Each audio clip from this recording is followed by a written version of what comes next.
दर्शको नमस्कार. मृग नक्षत्र सुरू झालं आणि शेतकरी वर्गाची पेरणीसाठी घाई सुरू झाली. याच दरम्यान विधानसभेची राजकीय पेरणी सुद्धा सुरू झाल्याचं पाहायला मिळालंय.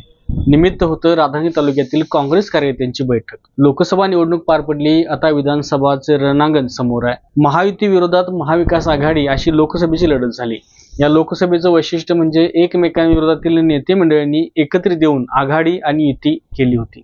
असं असलं तरी येणाऱ्या विधानसभेत मात्र हे समीकरण कायम राहील याची शक्यता मात्र कमी आहे. लोकसभेसाठी एका व्यासपीठावरून प्रचार करणारे नेते आता पुन्हा एकदा एकमेकाच्या विरोधात उभे टाकणार आहेत आणि याचा परिणाम महाविकास आघाडीमध्ये फारसा होणार नाही असं दिसतंय, पण महायुतीमध्ये मात्र समीकरण नक्की बदलणार अशी चिन्ह आहेत. लोकसभेत एकत्र दिसणारे एका व्यासपीठावर असणारे नेते एकमेकांच्या विरोधात लढणार आहेत. काँग्रेसने लोकसभेची जागा पटकावून बऱ्याच वर्षानंतर जिल्ह्यात आपला पाया भक्कम केला आहे आणि याचाच फायदा येणाऱ्या विधानसभेत होईल अशी शक्यता गृहीत धरून अनेकांनी महाविकास आघाडीशी जुळवून घेण्याचा प्रयत्न सुरू केला आहे.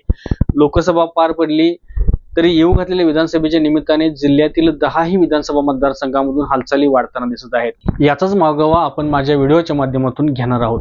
नमस्कार, मी कृष्णा लाड आणि आजच्या व्हिडिओमध्ये आपण राधानगरी बुदरगड विधानसभेच्या मतदारसंघातील ताजी घडामोड पाहणार आहोत. स्पेशियस, लक्झुरियस, सगळं मिळेल अगदी मनासारखं. बटू बिल्डर्स यांचा नवीन गृहप्रकल्प गृहलक्ष्मी रचना. राधानगरी विधानसभा मतदारसंघात विद्यमान आमदार हे महायुतीचे असूनही या ठिकाणी शाहू महाराजांना मिळालेल्या मताधिक्याने विद्यमान आमदारांना चिंतन करण्यास भाग पडला आहे. तसं पाहिलं तर राधानगरी तालुक्यामध्ये मुळातच काँग्रेस आणि राष्ट्रवादी याच दोन पक्षांचं प्राबल्य नेहमी राहिलंय, पण यांच्यातील अंतर्गत कलहामुळे पक्षाची ताकद कमी असून देखील शिवसेनेला आमदारकीचा बहुमान दोनदा मिळाला आहे. या तालुक्यामध्ये काँग्रेसचे जिल्हाध्यक्ष सतेज पाटील आणि दिवंगत आमदार पी.एन. पाटील यांचे स्वतंत्र गट अस्तित्वात आहेत. राष्ट्रवादीचंही तसंच काहीच आहे. या लोकसभेच्या निमित्ताने मात्र सतेज पाटील आणि पी.एन. पाटील या दोघांनीही एकत्रित येऊन ही निवडणूक यशस्वी केली. त्यामुळे काँग्रेसमध्ये सध्या एकीची भावना दिसते आहे. राष्ट्रवादीमध्ये मात्र अजूनही के.पी. पाटील आणि ए.वाय. पाटील या दोघांनीही आपलं अस्तित्व स्वतंत्र ठेवलंय. महायुतीचे घटक पक्ष असून देखील राष्ट्रवादीचे नेते ए.वाय. पाटील यांनी काँग्रेसचे उमेदवार शाहू महाराजांना पाठबळ देत त्यांच्या विजयात मोलाचा वाटा उचलला. दिवंगत आमदार पी.एन. पाटील आणि काँग्रेसचे जिल्हाध्यक्ष सतेज पाटील यांनी त्यांना आपल्या छावणीत आणण्याचा प्रयत्न यशस्वी केला होता. त्यामुळेच युती धर्माला फाट्यावर मारत ए.वाय. पाटील यांनी काँग्रेसला विजयी गुलाल लावला. अर्थात लोकसभेनंतर येणाऱ्या विधानसभेची किनार ही त्यांच्या जाहीर पाठिंब्याला होती हे लपून राहिलं नव्हतं. थोडं मागे वळून पाहिलं तर त्यांच्या या निर्णयाचं कारण सुद्धा समजून येईल. राष्ट्रवादीमध्ये नेहमीच होत असलेल्या उपेक्षेमुळे ए.वायनी आपलं अस्तित्व टिकवण्यासाठी बिद्री साखर कारखान्याच्या निवडणुकीच्या निमित्ताने विरोधी असूनही आमदार आंबेडकरांशी समझोता केला. बिद्री निवडणुकीदरम्यान प्रचाराच्या व्यासपीठावर नामदार चंद्रकांतदादा पाटील यांनी येणाऱ्या विधानसभेला आंबेडकरच लढतील असं ए.वाय. पाटील यांच्या समोर जाहीरच करून ए.वाय. पाटील यांच्या विधानसभा उमेदवारीचे दोर कापून टाकले. हे समजून ही बिद्रीची सत्ता आपल्याकडे येईल या एकमेव अपेक्षेने ए.वाय. यांनी या गोष्टीला मुकसंमती दिली. मुकसंमती दिली खरी, पण दुर्दैवाने पुन्हा एकदा पदरी पराभव झाला आणि बिद्रीच्या सत्तेला सुरुंग लावण्याचे स्वप्नही अधूर राहिलं. त्यामुळे नेहमीच होत असलेल्या उपेक्षेमुळे आणि अपयशामुळे ए.वाय. पाटील यांनी पुन्हा एकदा नव्या संधी शोधत होते आणि ती संधी लोकसभा निवडणुकीच्या निमित्ताने त्यांना मिळाली. अर्थात दिवंगत आमदार पी.एन. पाटील यांच्याशी असणारे चांगले संबंध आणि काँग्रेस जिल्हाध्यक्ष सतेज पाटील यांनी जुळलेली गणिते पाहता ए.वाय. यांनी महायुतीला बाजूला सारून छत्रपती शाहूंना मताधिक्य देण्यासाठी सक्रिय प्रचार केला. या प्रयत्नात मात्र त्यांना चांगलंच यश मिळालं.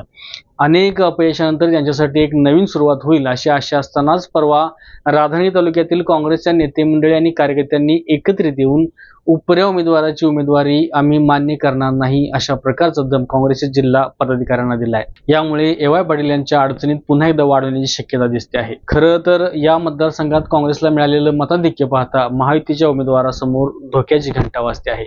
पण जर महाविकास आघाडीमध्येच एकमत नसेल तर मात्र त्या दुहीचा फायदा पुन्हा एकदा महायुतीच्या उमेदवाराला होणार आहे. महायुतीमधून पुन्हा एकदा विद्यमान आमदार प्रकाश आंबेडकर लढतील हे निश्चित आहे. त्यांच्या विरोधात तोडीस तोड उमेदवार देणं हेच मोठं आव्हान महाविकास आघाडीसमोर असणार आहे. कारण आमदार आंबेडकरांची महाविकास आघाडीमधील नेत्यांशी आणि कार्यकर्त्यांशी असणारी जवळीक पाहता आघाडी धर्म कितपत पाळला जाईल हा मोठा प्रश्न राहणार आहे. विधानसभेला अजून खूप कालावधी आहे, तरी देखील राधानगरी काँग्रेसमधील नेतेमंडळींनी घेतलेली बैठक मोठ्या चर्चेचा विषय झाली आहे. जाहीरपणे सांगितलं नसलं तरी या चर्चेचा रोख मात्र थेट ए.वाय. पाटील यांच्याकडेच होता हे एकदम स्पष्ट आहे. काँग्रेस नेते मंडळी आणि कार्यकर्त्यांना त्यांचा मनसुबा बहुतेक समजला असावा.